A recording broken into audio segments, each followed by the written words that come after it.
कोई तन का, कोई धन का, कोई मन का और कोई तन का मान करे। जिस मालिक ने दिया है सब कुछ उसकी ना पहचान करे। साथ संगत, यह किसी का धन का गरूर होता है, इतना गरूर होता है कि किसी को कुछ नहीं समझता है।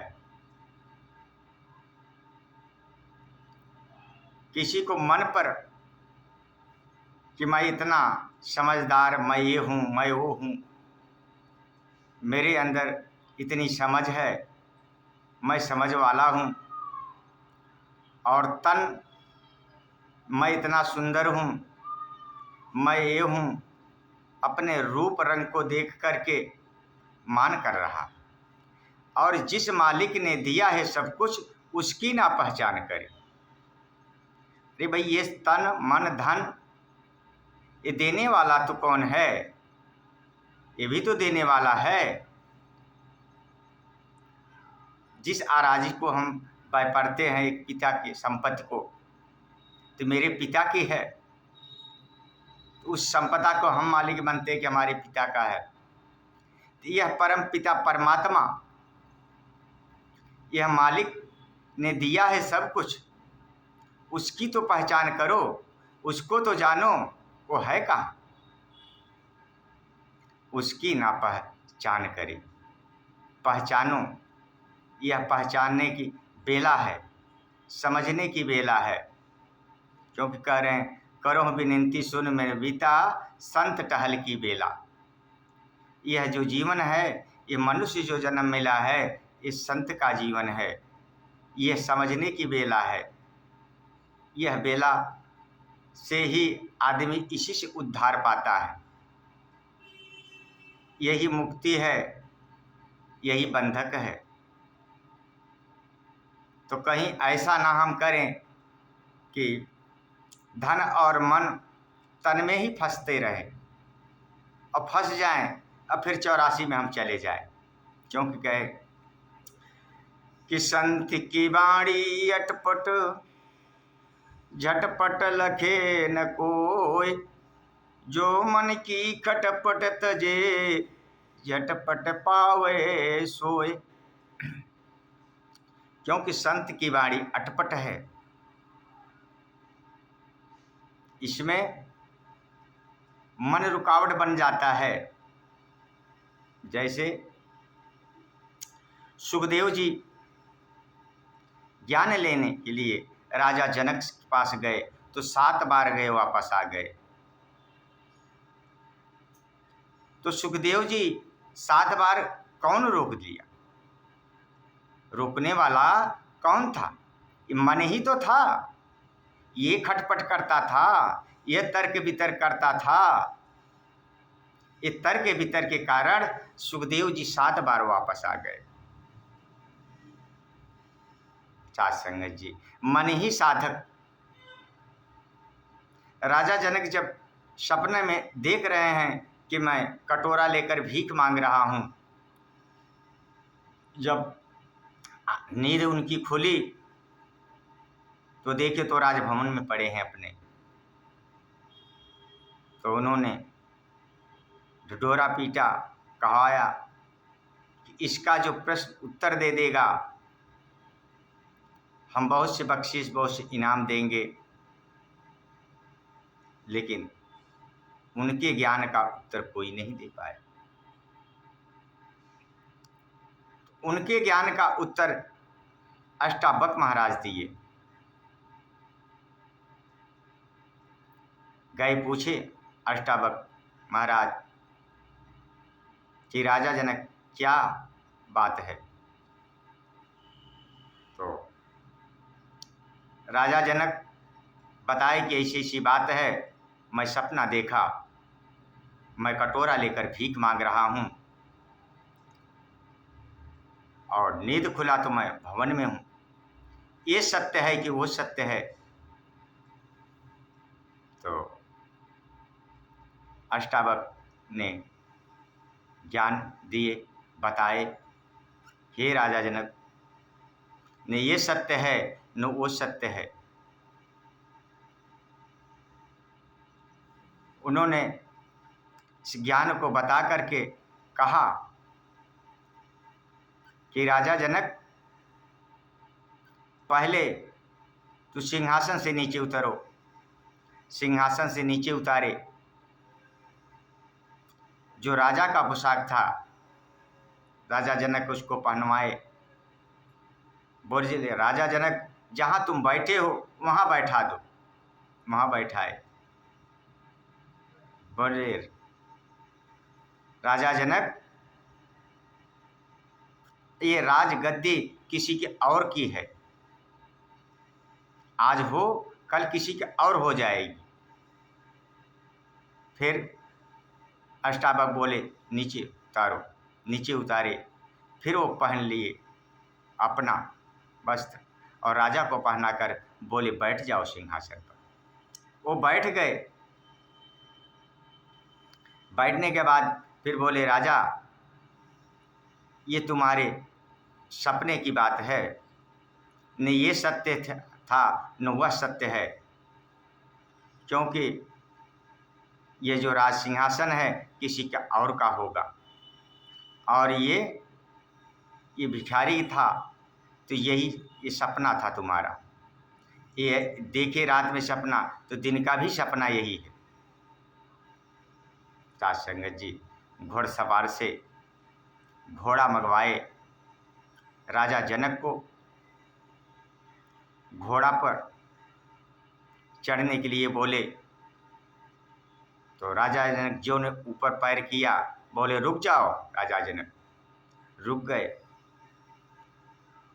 ए राजा जनक, एक पैर नीचे एक पैर ऊपर है, तेरे दोनों पैर के बीच की दूरी कितनी है? उन्होंने बताया कि इतना है।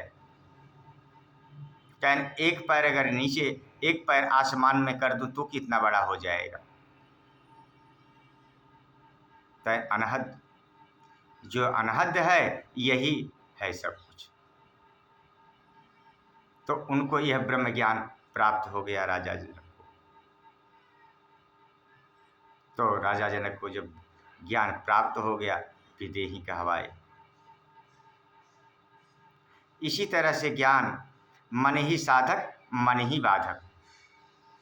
अगर सही मायने में चल गया तब तो सही है, नहीं तो फंसा दिया तो फंस गया। क्योंकि कहे कि संत की वाणी अटपट, झटपट लखे न कोय, जो मन की खटपट तजे झटपट पावे सोय। यह मन का जो खटपट तज देता है वही इस पार ब्रह्म परमात्मा को पाता है। क्योंकि यह आँख से देखना चाहता है, इस आँख से नहीं दिखाई देगा। ये शरीर प्रकृति से बनी हुई है, जितना दिख रहा है इसकी है,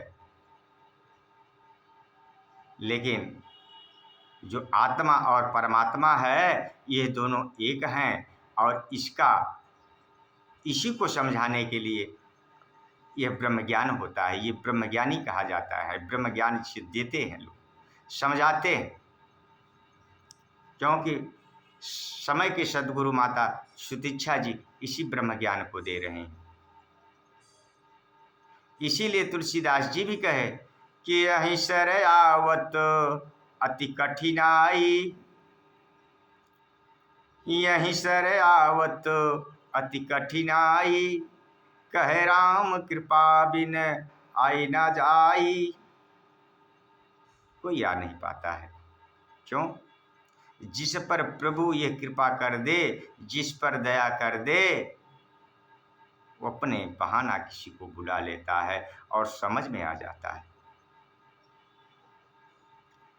और जब तक समझ में नहीं आता है तब तक तर्क वितर्क करता है। हम पुराण उठाकर देखें, समय समय पर पीर पैगंबर धरती पर आते रहे, कितना जान पाए।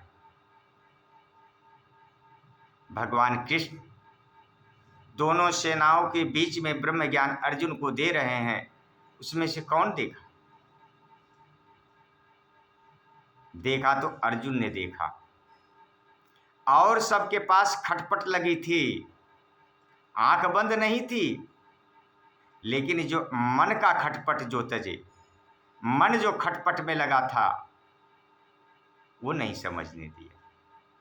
इसलिए कह रहे संत की बाणी अटपट, झटपट लखे न कोय, जो मन की खटपट तजे, झटपट पावे सोय। यह मन जब खटपट तज देता है, गुरु के शरण में हो जाता है, साष्टोट प्रणाम करता है, तब यह समझ में आता है। नहीं तो है तो नियरे, इतना नजदीक है, इतना नजदीक कोई नहीं है। पलक झपी और पलक खुली, हाजिर नाजिर। लेकिन ज्ञान बिना अंधेरा है, यह दिख नहीं रहा है, अंधकार छाया हुआ है।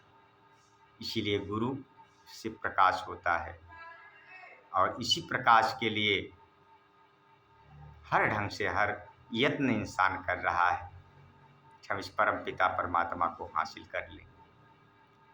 लेकिन परमात्मा रूप रंग से न्यारा दाता, ना गोरा ना काला है, इसका कोई रूप नहीं। संदौर तो सुंदरता ते श्रृंगार है, श्रृंगार को देखते हैं, इस तन को देखते हैं, इस आत्मा को नहीं देखते हैं। आत्मा तो सदगुरु जब वो ज्ञान दृष्टि बख्शेगा तभी वो दिखाई देगा।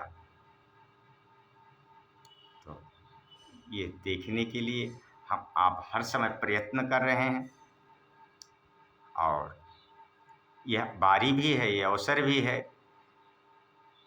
कोई उम्र नहीं होता इसे जानने के लिए, इसका समय निर्धारित होता है। जब ही चेतनता, जब ही सद्बुद्धि, यह ज्ञान हमारे अंदर जागे, तभी हम इसको जगाएं। और यह जब जाग जाएगा, गुरु ज्ञान से समझ आ जाएगा, तो हाजिर नाजिर दिखने लगेगा।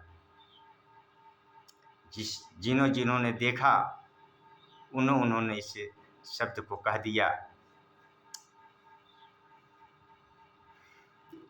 भाई पोथी पढ़ पढ़ जग मोयो, कहे पंडित भयो न कोय, कहे ढाई अक्षर प्रेम का पढ़े सो पंडित होय।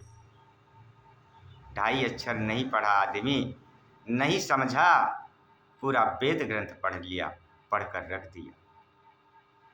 लेकिन वह ढाई अक्षर प्रेम का पढ़े सो पंडित हो। प्रेम, प्रेम ही सार है। प्रेम कह रहे हैं, प्रेम न बारी उपजे, प्रेम न हाट बिचाय, कहे राजा प्रजा जोई रुचे, शीश दे ले जाए। शीश देना पड़ता है, लेकिन शीश इतना आराम नहीं है कि इंसान शीश दे देगा। किसी को नमस्कार करने में भारी पड़ रहा है, सोचता है हमारे को सब नमस्कार करें, लेकिन किसी के चरणों में सिर को रखना स्वीकार नहीं करता है। तो इसके लिए कह रहे हैं, प्रेम न बारी उपजे, प्रेम न हाट बिचाए, राजा प्रजा जोई रुचे, शीश दे ले जाए। जब तक शीश नहीं देगा तब तक नहीं पाएगा। क्योंकि अर्जुन समान खड़े थे, जो भगवान कृष्ण इस ब्रह्म ज्ञान को दे रहे हैं, साष्टोट प्रणाम करके चरणों में बैठ गए। कब बैठे? जब इसको देखे लखपति, इस परम पिता परमात्मा को देखते भर में ही नतमस्तक हो गए। तो ये ज्ञान, यह ध्यान, ये समझ रहे। 4 दिना की काया पाके भूल गया नर हस्ती को। इस हस्ती ये काम नहीं देगा, ये इसी लोक तक रहेगी, परलोक के बाद यह ज्ञान हमारा काम देगा, जो सच में है। एक बाल्टी पानी सागर में गिरकर वह सागर सागर हो जाती है। इसी तरह हम इसे बोध करते हैं तो ये निराकार में हो जाएगी। बेअंत जो पानी कहा जा रहा है, इस बेअंत के साथ मिल जाएंगे। इसी के लिए साधु महात्माओं ने एक ग्रंथ लिख लिख कर रख दिया है। हम समझ नहीं पाते हैं, ना समझने के कारण दूरी बनी हुई है। नाना प्रकार की भक्ति कर रहे हैं, नाना प्रकार से भटक रहे हैं। भटकने से हमको नहीं मिलेगा, जानने और बूझने से मिलेगा, किसी ज्ञानी महापुरुष से मिलेगा, जो ज्ञान हमको पूर्ण रूप से समझा दे। प्रेम से कहना।